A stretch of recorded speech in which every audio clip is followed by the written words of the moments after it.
Good morning for our lesson number 1, Introduction to Information Technology.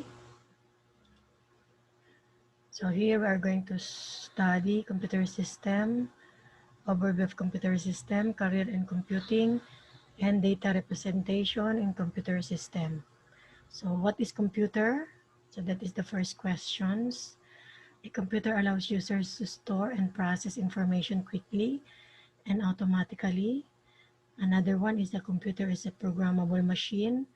It allows the user to store all sorts of information and then process that information or data or carry out actions with the information, such as calculating numbers or organizing words. So if you have in mind another another definitions of computer, that is also correct, that we need to have a unified um, meaning of computer. So ito po yung gagamitin natin for our examinations. And the computer concept. In computer concept, we of course have to know what computer is, a machine that can receive and store information and change or process it. So inside that, we have the information and the data. As an IT student, we also need to know what data is and what information is. So information is knowledge that is communicated, while the data is the representation of information in a formalized manner suitable for communication, interpretation, and processing generally by a computer system. Note that the term raw data refers to unprocessed information. So we all know that information is the processed data, while the data is just a raw materials or raw data. In order to process that data, you need to have a computers. And that computer will process the data and it becomes information. And now the subsystem of computer. So we have here the diagram showing the subset of computer. We have 3 subset of computer. Those are the network, the software, and the hardware. So what is network? It includes internet services like email, network connections, modems, and network cards. For hardware system, you have to have keyboard, monitor, and the system unit. For software system, you have OS or operating system, namely the Unix, the Mac OS, the Microsoft Windows, and a web browser, either Netscape, Internet Explorer, and the Office productivity application, namely the Microsoft Office and the Star Office. And isa-isahin natin yan, yung subsystem ng computer. Start muna tayo sa hardware system. So medyo hindi updated yung aking monitor. But still, the name of that is monitor. Monitor, speakers, printer, keyboard, mouse, and system unit. So system unit, as you can see, hindi po yan CPU, like what we used to say. Ang CPU po ay nasa loob ng system unit. And then, and you will notice, no, the printer, the speakers, and the monitors are all the output devices, while the input is the keyboard and mouse. Okay, what are the hardware components? We have the peripheral devices, the equipment added to computer to enhance its functionality, modify and expand the basic computer system. An example of peripheral devices are keyboard, monitor, mouse, printer, scanner, digital video camera, graphics, tablets, and joysticks. So all the gadgets that you will connect to your computer. Another one is the storage devices. We have the optical disc. Those are the CD-ROM, CD writable, and DVD-ROM. And for magnetic disk, we have the floppy disk and the hard disk. Okay, so we proceed on the software side, another subsystem of a computer. Software is a set of computer instructions or data. Software receives input from the user and processes this input through the computer to produce output. Software directs how the computer interacts with the user.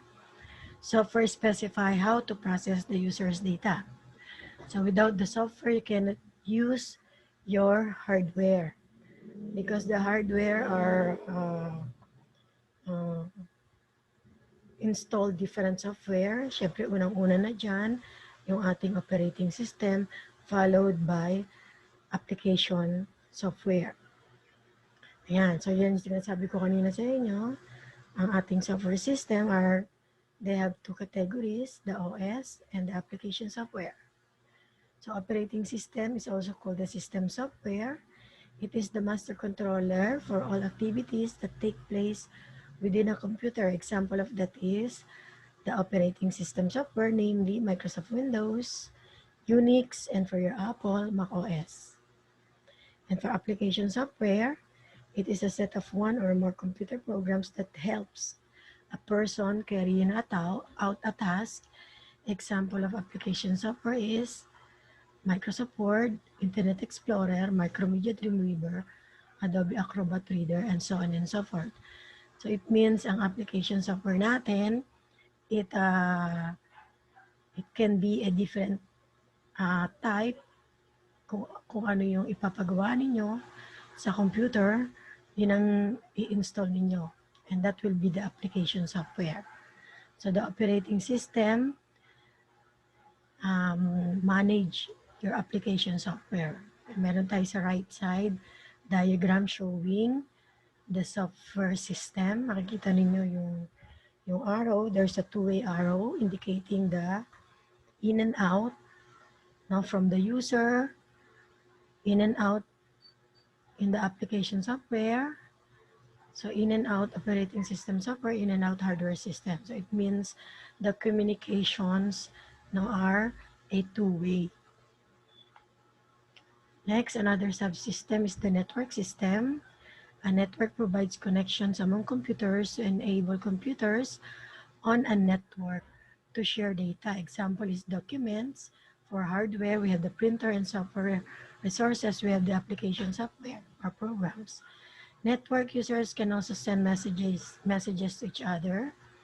A network must be secured to protect data from unauthorized usage. Example, using the login name and password to gain access to a network.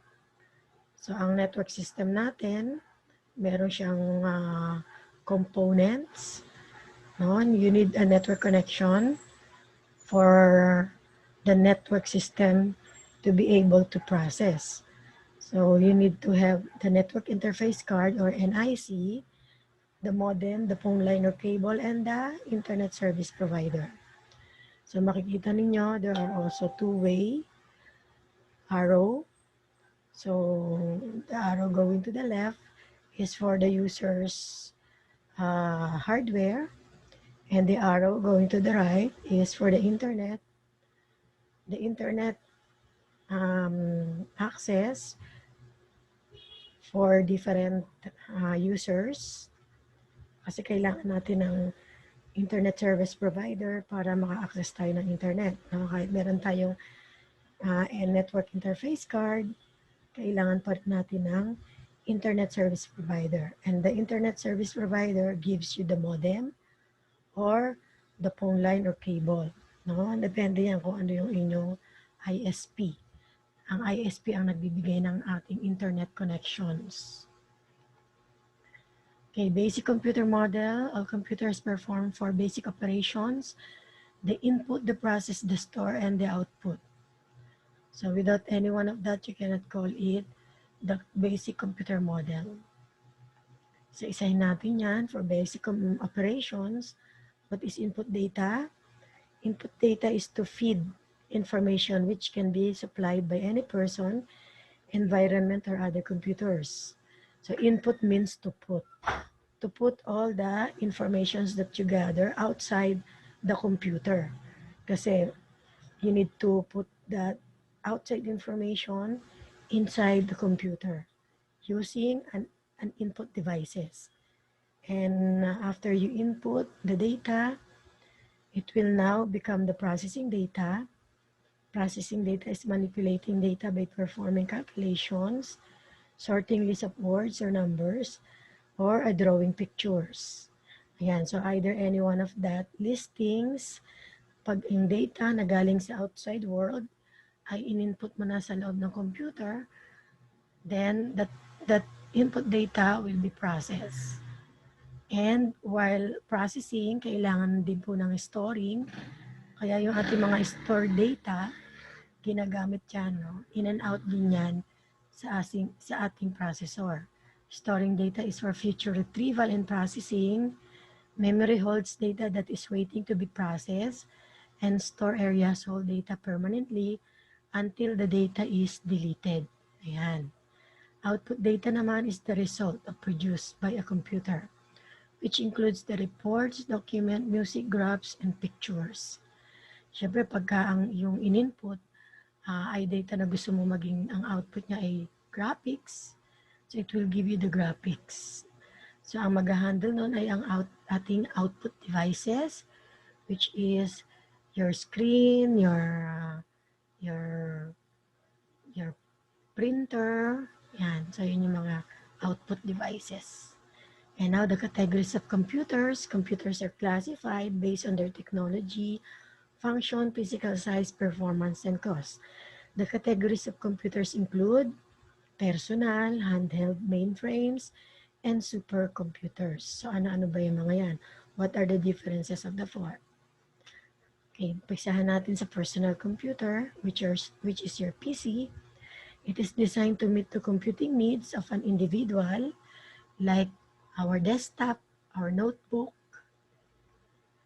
Yan. Sa handheld computer naman, it's designed to fit into a pocket, run on batteries. It can be used while you are holding it. It's also called the PDA, or the personal digital assistant, send and receive an email, use maps. So in other words, it is the same with your laptop or desktop. Kaya lang ano yan, nasa fit sa pocket. A personal digital assistant accept info on a touch-sensitive screen. Touch screen din po yan. And the mainframe computers, it is a large and expensive computer that is capable of handling requests and passing data simultaneously to many users, used by government and large corporations to provide centralized storage and control, processes billions of data per second, and includes many units or one directs overall operations. A second one handles communication between users, and third searches for requests given by a user. So, isang example dyan, the best example, yung ating banking system, kasi meron tayong Megalink, no? Meron ba tayong ibang mga networks na ginagamitan ng ating ATM? So, kasi dati, pag Megalink ka lang, you cannot use your card in other networks. So, ngayon, meron na po. So, saan nila ini-store yung information na yan? Kasi, nag-gather natin yan kahit saan, kahit sa ibang bansa. So, with the use of the mainframe computer.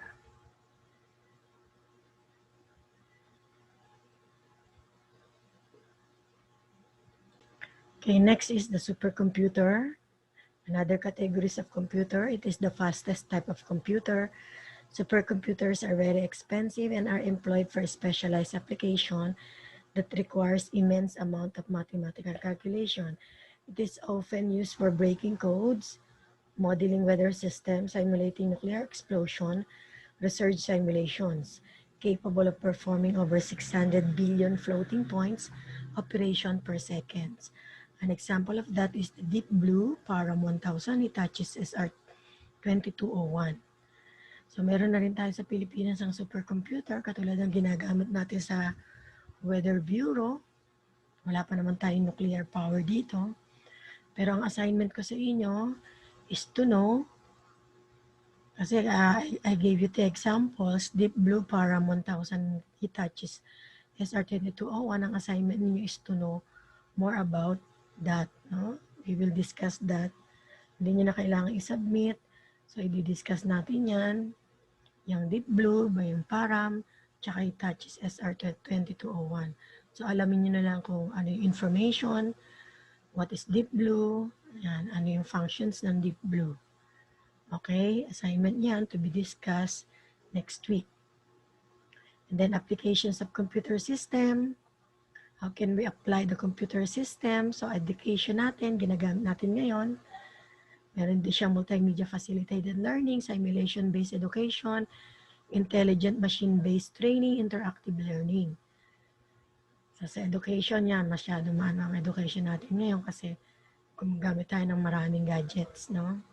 And in business, supply chain management, project management, customer relations management, sales and marketing using electronic commerce, manufacturing, research. Sa business, syempre, you can apply computer system in our businesses. Lahat yan, kahit sari-sari store, meron ng mga POS na tinatawag natin.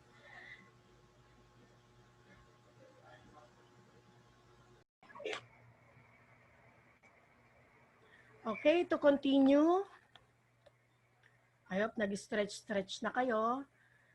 Then continue applications of computer system like what we said, the education, business, and now the entertainment area, which is in the movies, video games, music, digital photography, travel, and wearable computer system. Okay, so wala namang question dyan. Alam niyo naman, mahilig kayo sa entertainment.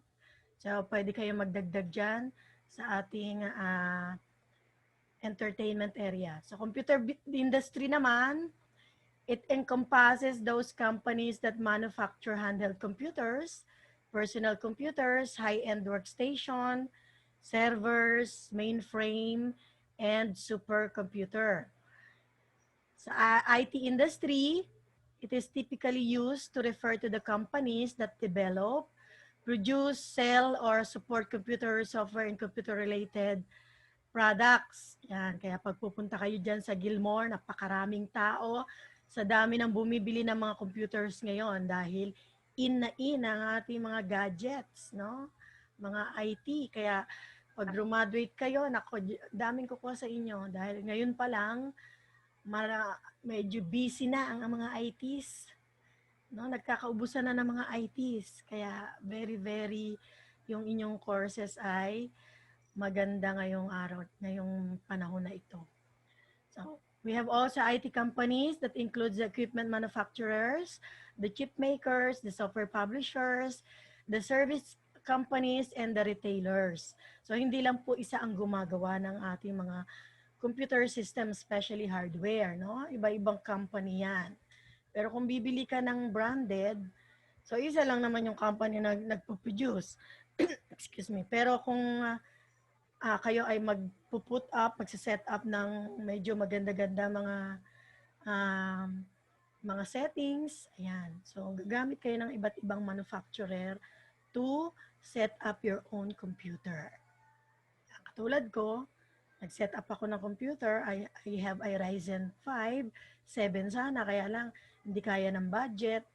Yan. So, computer industry, to continue, the 1990s spawned a group of internet-based companies that came to be called dot-coms. So, dito nag-start yung ating mga computer internet from the company's domain names, which inevitably ended with .com. So yung .com na yan, may bayad po yan. No? Kung gusto niyo magkaroon ng address na may .com, you need to pay for that. And many of the companies even incorporated .com into their official company names, like Amazon.com was the one of the first internet-based companies.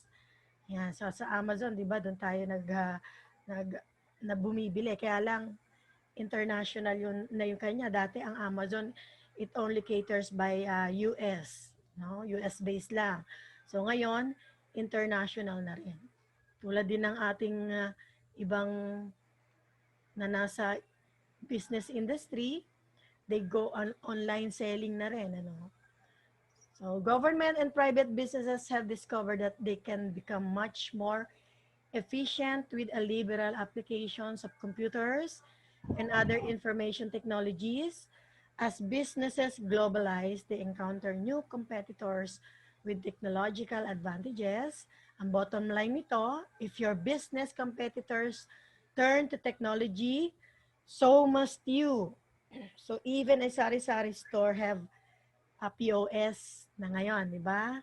Katulad ng 7-Eleven is ay sari-sari store, kaya lang convenience store ang tawag. They have their own computer system, yung kanilang POS, no? Baka i-adapt na rin niya ng mga sari-sari store sa tabi ng bahay ninyo. So, ganun ka, ano ngayon yung computer industry. Okay, what are the careers in computing? So, marami nagtatanong yan, ano ba yung magiging career ng isang computer graduate student, no? Whether you are computer science or IT or other computer-related courses, ito po ang para sa inyo. So you can become a system analyst, investigates the requirements of a business or organization, its employees and its customers in order to plan and implement new or improved computer services. So yan yung pinakamataas na rango ng ating computer science or IT, being a system analyst. And then the security specialist analyzes the computer systems vulnerability to threats from viruses, worms, unauthorized access, and physical damage. So kung ang sa tingin mo ay ikaw ay medyo magaling sa security ng software, so you can be a security specialist, not security guard, security specialist ang tawag doon. And then kung medyo programmer ka naman, you can become a computer programmer. It designs, codes, and tests computer programs. Ayan. So, ang programmer natin ngayon, kailangan natin. No? Katulad ngayon, puro online na tayo. And then, a quality assurance specialist participates in alpha and beta test cycles of software. So, you can also become a quality assurance specialist. Kasi sa isang IT industry, kumukuha sila ng quality assurance specialist. Kayo yung taga-test ng i-adapt nilang system. And a database administrator, kung medyo magaling-galing kayo sa mga information, sa information system, ayan, database administrator, analyzes a company's data to determine the most effective way to collect and store it. You can also become a network specialist or administrator if you are planning, installing, and maintain one or more local area networks. Yan. Sa industry natin ngayon, maraming nangangailangan ng network specialist or administrator. Kung medyo nag-uumpisa ka pa lang, you can be a computer operator para magkaroon lang ng experience to typically works in mini computers, mainframes, and supercomputers. Or become a computer engineer kung ikaw naman ay nasa engineering department at ang pinag-aralan mo ay computer engineer or in computer engineering. So you are going to design and test new hardware products such as computer chips, circuit boards, computers, and peripheral devices. At technical support specialist. Because you are going to provide phone or online help to customers of computer companies and software publishers. Usually, ito yung kinukuha sa mga medyo pagka-graduate, no? Wala pang experience, gusto magkaroon ng experience, kaya lang medyo, kasi ang technical support specialist natin, 24 hours nagra-run ang company. Diba? Sa mga call center. So it means a call center agent. Kaya lang, doon ka sa technical support side nila. Yan. So I have a son which is also a computer graduate. So he earns 70,000 a month. At ang kanyang trabaho po ay nasa bahay lang din. Kahit na nung face-to-face, nasa bahay din siya. So medyo maganda nga yung salary being a computer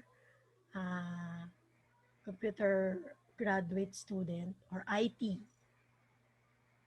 You can also a technical writer. It creates documentation for large programming projects and writes the online or printed user manuals that accompany computers, peripheral devices, and software. So technical writer po ang tawag doon, same with programmer. A computer salesperson or sales representative that sells computers, website designer, it creates, tests, posts, and modifies web pages. Ayan, in tayo ngayon dyan. And then a manufacturing technician participates in the fabrication of computer chips, circuit boards, system units, or peripheral devices. So ito naman ay naka ano naman kayo sa isang manufacturing firm. So meron kasi doon mga um, hardware, pero meron pa rin naman kailangang software, kaya kailangan pa rin ng IT doon. Okay, so data representation, bits and bytes. Recall computers are made of electrical components. Data can be represented electronically with electrical components being on or off. On and off states can be represented using digits zeros and ones. So alam na natin yan. 0 means off, 1 means on. Thus, data can be represented digitally using 0 and 1. So 0 and 1 are called binary digits. Each binary digit is called a bit. And each bit is equal to 1 byte. No? Kaya yung byte natin, it represents character. So ngayon, marami ng character ang kayang i-cater ng ating computers, not only letters, numbers, and special symbol, but also digital characters like yung mga ginagamit for animations, sa music, yan. Kaya nga pa-increase yung ating byte, hanggang sa magkaroon na meron na tayong terabytes. Ayan, and your assignment, aside from knowing the different examples of supercomputers that I gave, no, yung tatlong example doon, alaman niyo kung ano yung mga yon. Didiscuss lang natin yon, pero itong assignment na isa na ito, you have to know the evolutions of computer, submit in Word file at OA class feed. So ang ano niyan, pag nagawa niyo na sa Word file, ang submissions niyan ay sa OA class feed. So ilalagay ako doon ng isang statement or room para sa class feed kung saan ninyo i-upload yung inyong mga assignment. Okay? Okay, that's the end of lesson. So, sabi ko nga, for every lesson, stop sharing na tayo. For every lessons, no, meron tayong quiz. So, madali lang naman yung lessons na yun eh. I will also upload that presentation inside OA sa loob po ng, kasi naglagay ako doon ng folder sa loob ng class files. Ang folder name is prelim. Para alam niyo yung buong prelim na yon bago tayo mag-start ng examination niyo, yun lang ang i-open niyo. Andun lahat ng kailangan ninyong i-study or pag-aralan. Kaya doon ko ilalagay yung presentation. Pero yung ating recorded video will be in the class feed. So, nasa class feed yun. Kaya, kung gusto nyo yung mga hindi naka-attend ng ating lesson number 1, it's okay kung talagang mayroon kayong sakit kasi may nagsabi sa akin hindi makaka-attend, okay lang yun. So, meron naman tayong recorded lessons to be uploaded in Orange Apps inside the class feed. Okay? So, class, I want you to take out the video or the camera na naka-off dyan sa inyo. I want you to turn that on. Turn the camera on. Ayan. If you want to, ayan. If you want to take a picture, you may do so. Pwede kayo mag-picture din ng sarili ninyo dyan. Para at least you have a proof that you attended lesson number 1. Ayan. So, yan yun din yung ating magiging attendance for today. Ayan. So, mga gwapo pa rin naman. Kahit na nasa Camera lang. Ayan. Okay, then let's have a picture. Okay, when in count of 1 to 3, smile naman kayo dyan. Okay, 1, 2, 3. Ay, bakit ganyan si Lastimosa? Lastimosa, upo ka muna. Mamaya na yung sa inyo na lang, yung ganyan-ganyan. Okay, 1, 2, 3. Ulit. 1, 2, 3. Okay, thank you. Q&A na tayo. Do you have a questions regarding lesson number 1? Any questions? Parang ano lang naman, di ba? Review. May question po, ma'am. Okay, may question daw. Ma'am. Yes. Yes, ma'am. Si Jovelyn po, ma'am. Jovelyn. Ma'am, yung sa assignment po, po ba, ma'am, kasama po ba yung deep blue na sinabi niyo po kanina? Yung deep blue, yung tatlong example ng supercomputer, ay i-discuss po natin yan. So, ipe-present nyo yan. Okay. Ay, ipe-present po. So, ano po yung nun? Gagawin nyo yun, ewan ko sa inyo. Or kung lalagyan nyo ng pictures with information, kung gagamit kayo ng Word, kung gagamit kayo ng ibang software, pero you have to with explanation share. Po, ma'am. Tama po ba? Ano na? With explanation po. Tama po ba? Oo, konti lang. Information lang about the, the gadgets or the supercomputer. Ngayon, yung isang assignment ninyo, sa Word file yun, hindi naman natin ipipresent. I'm just checking that inside, kasi i-upload niyan inside Orange Apps sa class feed. Maglalagay ako doon kung saan ninyo dapat i-upload. No? May question pa?